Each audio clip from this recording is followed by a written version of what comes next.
is the Chairman Director of this Taiwan Center, and let's welcome David Chen.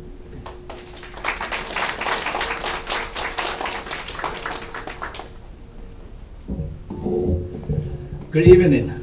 Thank you and welcome.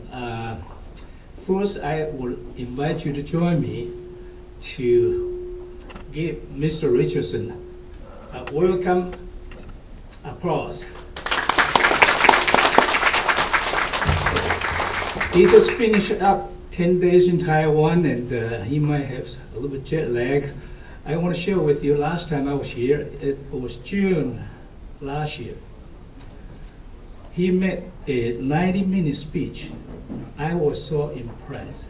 Believe me, I was so impressed. A lot of Taiwanese history, education, and I'm ashamed as a Taiwanese, I don't know as much as he does. That's terrible. And he just mentioned to me, he made a trip to Taiwan, and a doctor in Taichung up to listen to his speech and say, you know, I consider myself well educated and informed, but what you say, most of them I don't know. So, you know, last time we were here, not too that many people, you know, and my idea was, you know, to get as many people as possible to listen to his speech. Believe me, this guy, I don't know what's in for him, nothing, right? He's a great American, and as far as I'm concerned, a great human being, stand for a right and a wrong, righteousness, fairness. I have great admire to this guy. Right now we have so many people, and I was talking to him, you know, if possible he should make a trip, travel all USA just like Formosa betrayed. Let as many people know as possible. You know, last year I was in the premiere Formosa Betrayed show in Los Angeles. You know what Adam Ken, the director, told us? He was standing there and he told us, I didn't know in the 80s there will be some spy agent sent here to kill Americans. This story must be told even if I don't make money as a director.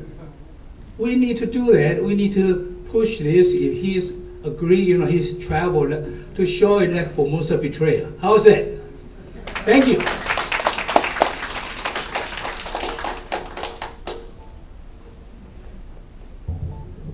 Thanks, David, for the opening remarks.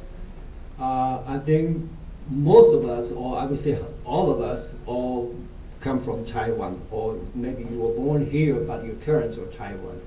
And we always have a saying, people from hometown should know what happened there. And he had a travel, this is his first time travel to Taiwan. And he traveled from the Taipei to Taichung to Kaohsiung and then back to Taipei. So it's a wonderful trip. And during his trip, he will share with you the details, you know, what he learned, what he heard. He had a chance to visit also Gu Kwanmin, Abian, and lots of people in Taiwan. So lots of inside stories he will share with you. But the most important, I think we all agree, Formosa, our hometown, is a beautiful island. But after his visit, after his speech, he probably share with you, is Taiwan a Formosa beautiful island or a purgatory? So it's something worth you to have a thought, okay? So I will not take too much time. Now let's welcome Michael to share with us his trip.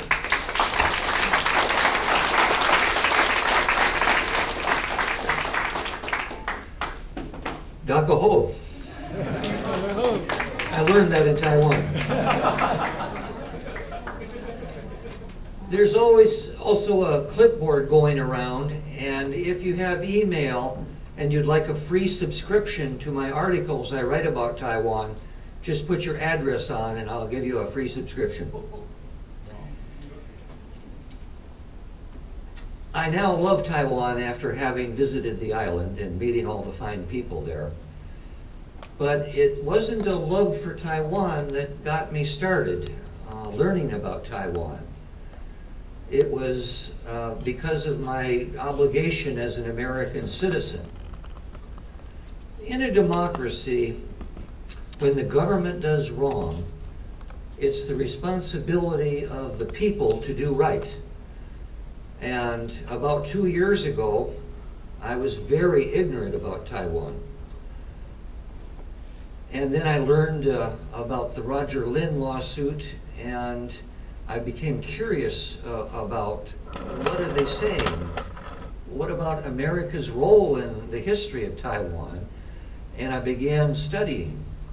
And I learned that America has a responsibility that it has not lived up to. And more than that, America has failed to protect the human rights of the people of Taiwan. And that's the topic of my remarks. To begin telling the story of America's failure to protect the human rights of the people of Taiwan, it's necessary to look at a little bit of the history. So if you'll journey back in time with me. August 13th, 1945. That was the day that Douglas MacArthur, a general of the Allied